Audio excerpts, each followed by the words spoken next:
আসুন মা, এবার খাবারটা খেয়ে নিন। উম, আজকে রান্নাটা একদম টেস্ট হয়নি বৌমা, একটুও ভালো হয়নি। তোমায় কতবার বলেছি বলো তো যে মশলাটা কম দিয়ে রান্না করবে। এতদিন হয়ে গেল তাও এখনো পর্যন্ত রান্নাটা শিখে উঠতে পারলে না। ঠিক করে দেখে শুনে রান্না করবে, বুঝলে? अच्छा। এই নাও, তুমি জামাটা বলেছিলে না আয়রন করে দিতে, এই যে আয়রন করা হয়ে গেছে, এই নাও।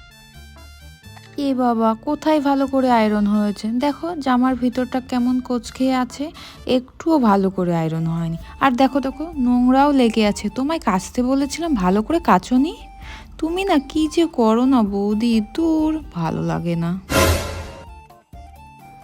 বৌমা, আরে আস্তে আস্তে ঝাড়ু দাও, এত তাড়া কিসের? দেখো সারা ঘরে চুল পড়ে আছে, ভালো করে ঝাড় দেওয়া হচ্ছে না। কি যে করে কাজ করো না কে জানে। আমি যখন ঘর ঝাড় দিতাম না, সারা ঘর চকচক চকচক করতো।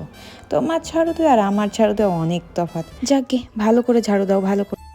এই শোনো, তুমি আগে বাড়িতে কাজের লোক রাখো, আমি এত কাজ করতে পারবো না। কাজও করবো আবার কথাও আমার দ্বারা এত কিছু সম্ভব হবে না। তুমি আগে মাকে গিয়ে বলো একটা কাজের লোক রাখতে, আর যদি না বলতে পারো না, তুমি এই ঘরেই আসবে না।